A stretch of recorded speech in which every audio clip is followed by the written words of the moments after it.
Sebelum kita lanjut ke latihan soal SKB CPN SPI berikutnya, seperti biasa ya, kita berdoa terlebih dahulu. Mudah-mudahan di bulan suci ini doa kita semua dikabul oleh Allah Subhanahu wa taala.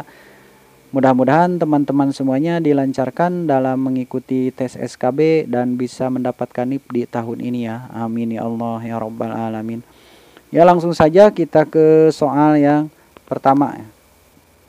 Abdul Ka'bah atau hamba Ka'bah adalah salah seorang sahabat Rasulullah Shallallahu Alaihi Wasallam yang kemudian sekaligus menjadi ayah mertua dari Rasulullah Shallallahu Alaihi Wasallam. Anak dari Abdul Ka'bah yang diperistri Rasulullah yaitu A. Siti Khadijah radhiyallahu anhu, B. Saudah radhiyallahu anhu, C. Aisyah radhiyallahu anhu, D. Hafsah radhiyallahu anhu, dan E. Zainab radhiyallahu anhu. Jawaban untuk soal yang pertama ini adalah jawaban yang C ya, Aisyah radhiyallahu anhu. Nah, di mana nama lahir dari Abu Bakar itu adalah Abdul Ka'bah ya, artinya hamba Ka'bah, yang kemudian diubah oleh Nabi sendiri menjadi Abdullah ya, yang artinya hamba Allah. Nah, Nabi memberinya gelar yaitu Asy-Syiddiq ya, artinya yang berkata benar. Setelah Abu Bakar membenarkan peristiwa Isra Mi'raj yang diceritakan Nabi kepada para pengikutnya, sehingga ia lebih dikenal dengan nama Abu Bakar Asy-Syiddiq ya. Nama lengkapnya itu adalah Abdullah bin Utsman bin Amir bin Amru bin Ka'ab bin Sa'ad bin Taim bin Murrah bin Ka'ab ya. Nah, bertemu nasabnya itu dengan Nabi pada kakeknya yang bernama Mur'ah bin Ka'ab bin Lu'ay ya. Nah, Abu Bakar sendiri adalah ibu dari Abu Bakar sendiri itu adalah Ummu al-Khair ya, Salma bin Sak bin Amir bin Ka'ab. Nah, yang berarti ayah dan ibunya itu sama-sama dari kabilah Bani Taim ya. Selanjutnya kita ke soal nomor 2. Abu Bakar Asy-Syiddiq adalah salah satu khalifah setelah Rasulullah Shallallahu Alaihi Wasallam wafat. Akan tetapi ada salah satu anaknya yang menentang untuk memeluk Islam, walaupun pada akhirnya ia bersedia memeluk Islam. Adalah A. Abdullah bin Abu Bakar, B. Abdurrahman bin Abu Bakar, C. Muhammad bin Abu Bakar, D. Asma bin Abu Bakar, dan E. Aisyah bin Abu Bakar. Jawaban untuk soal nomor 2 ini adalah jawaban yang B ya, Abdurrahman bin Abu Bakar.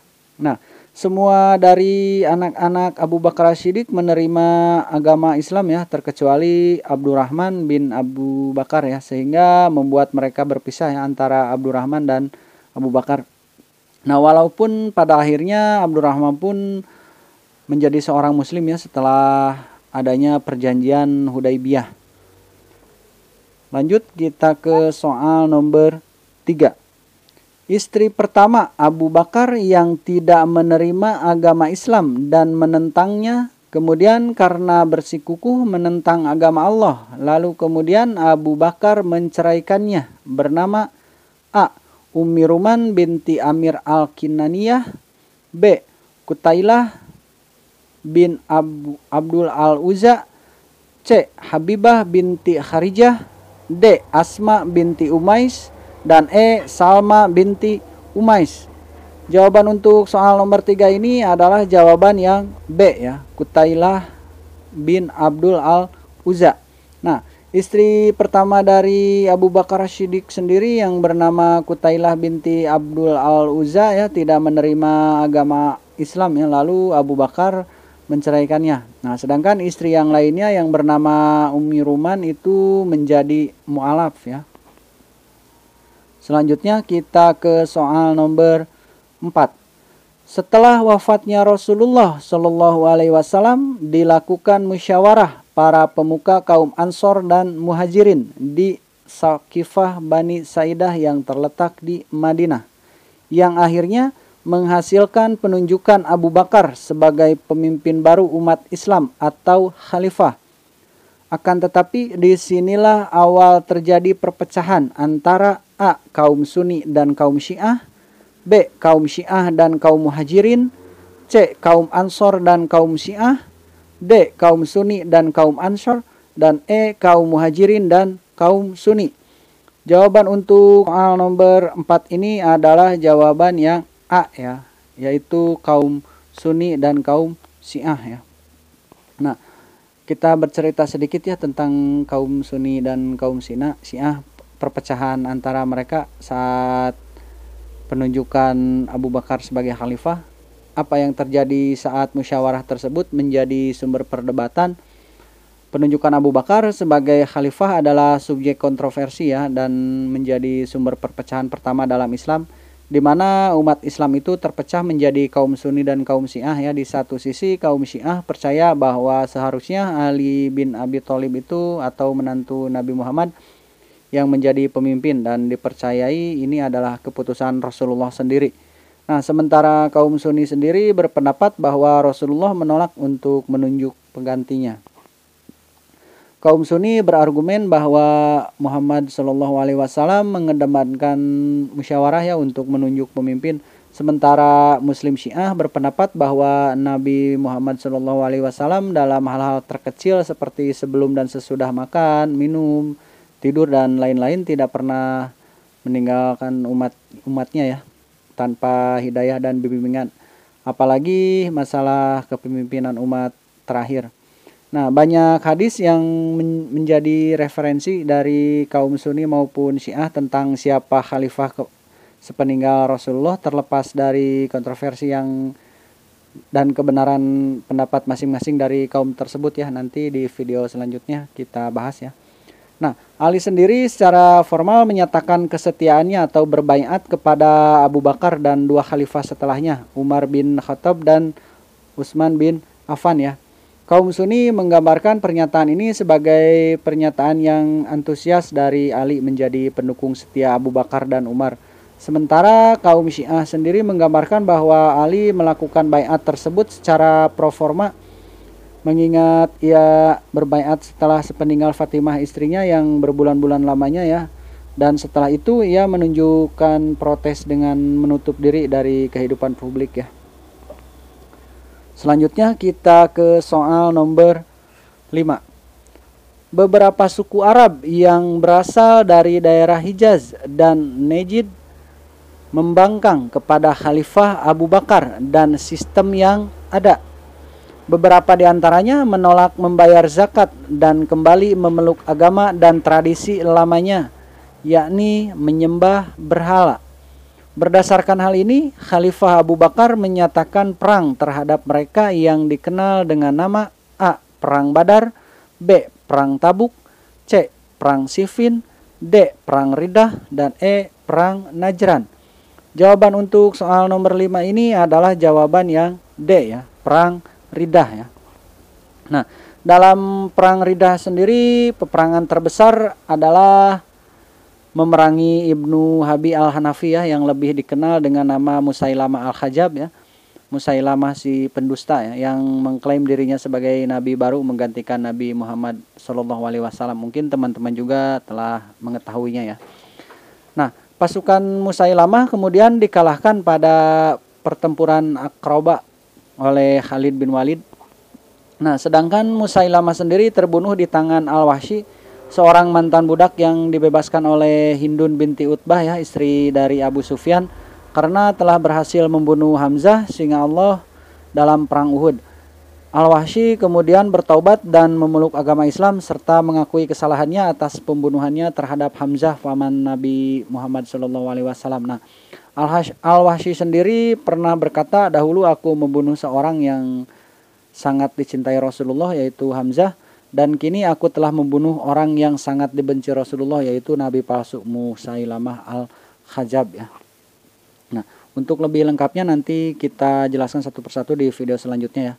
Nah, selain daripada itu, di sini juga saya cantumkan nama keluarga dari Ali bin Abi Thalib juga ya, sebagai bahan referensi teman-teman buat belajar. Nama dari orang tua Abu Bakar Siddiq sendiri, nama ayahnya adalah Utsman bin Amir ya, juga dikenal dengan nama Abu Quhafa, berasal dari Bani Taim. Abu Quhafa baru menganut Islam setelah penaklukan Mekah ya. Dia juga meninggal beberapa bulan setelah mangkatnya Abu Bakar ya. Nah, dan ibunya itu adalah Salma binti Sakhar ya, juga dikenal dengan sebutan Ummi al-Khair. Salma merupakan sepupu Abu Quhafah dan juga berasal dari Bani Taim. Salma termasuk orang yang telah masuk Islam ya sebelum Nabi Muhammad SAW hijrah dan yang mendatangi kediaman Arkam. Beliau meninggal pada masa kekhalifahan putranya ya. Nah, selain itu di sini juga saya cantumkan ada istri dari Abu Bakar Siddiq sendiri ya. Yang pertama itu adalah Qutailah binti Abdul Al-Uzza. Dia itu berasal dari suku Amir bin Lu'ay, cabang suku Quraisy di Mekah ya. Qutailah dan Abu Bakar bercerai setelah beberapa saat kelahiran putra mereka Abdullah ya. Bercerainya itu dikarenakan Qutailah menentang agama Islam yang dibawa oleh Abu Bakar Siddiq sendiri. Yang kedua itu ada Zainab binti Amir, dikenal dengan sebutan Ummu Ruman ya. Dia berasal dari suku Al-Harits, cabang Bani Kinayah. Dia itu menikah dengan Abu Bakar setelah kematian suami pertamanya yaitu Harits bin Sakboroh ya dari Bani Azad. Dan yang ketiga itu ada Asma binti Umais. Secara keseluruhan Asma itu menikah 3 kali ya. Sebelumnya Asma adalah istri dari Ja'far bin Abi Thalib. Setelah Ja'far meninggal pada tahun 629, Asma menikah dengan Abu Bakar ya. Nah, setelah Abu Bakar meninggal, Asma mendapat tunjangan sebesar 1000 dirham pada masa Khalifah Umar bin Khattab. Asma kemudian menikah dengan Ali bin Abi Thalib ya. Dan yang keempat itu ada Habibah binti Kharijah ya, berasal dari Bani Kharjaraj. Selanjutnya Abu Bakar As-Siddiq juga mempunyai 3 putra ya, yaitu Abdullah ya, putra dari Qutailah. Abdullah sendiri adalah suami kedua dari Atikah ya. Abdullah meninggal lantaran luka yang dia dapat pada saat pengepungan di Thaif ya. Hampir 3 tahun sebelumnya dia itu menikah dengan Atikah binti Zaid, seorang pujangga dari Bani Adi. Nah, yang kedua itu ada Abdurrahman, putra dari Ummi Ruman. Abdurrahman masuk Islam setelah penaklukan Mekah ya, atau Fathul Mekah. Dan yang ketiga ada Muhammad, putra dari Asma ya, menjadi anak angkat dari ayah tirinya yaitu Ali bin Abi Thalib. Selain putra, Abu Bakar juga mempunyai 3 orang putri ya, yaitu Asma, putri dari Qutailah. Saat ayahnya dan Nabi Muhammad bersembunyi di Gua Sur, Asma itu yang menyuplai makanan ya untuk mereka. Dari pernikahannya dengan Zubair bin Awam, Asma memiliki seorang putra, Abdullah bin Zubair, yang menyatakan dirinya sebagai khalifah pada tahun 683 ya, sebagai saingan dari Bani Umayyah yang berpusat di Damaskus ya. Nah, yang kedua itu ada Aisyah radhiyallahu anhu ya, putri dari Ummu Ruman ya, yang bergelar Ummul Mukminin, sebagai istri ketiga dari Nabi Muhammad SAW. Dan yang ketiga itu ada Ummu Kulsum ya, putri dari Habibah, yang menikah dengan Tolhah bin Ubaidillah. Ya, mungkin itu saja untuk pembahasan soal latihan SKB CPNS Guru PAI kali ini. Mohon maaf masih banyak kekurangan. Jangan lupa like dan subscribe, bagikan video ini jika bermanfaat. Terima kasih.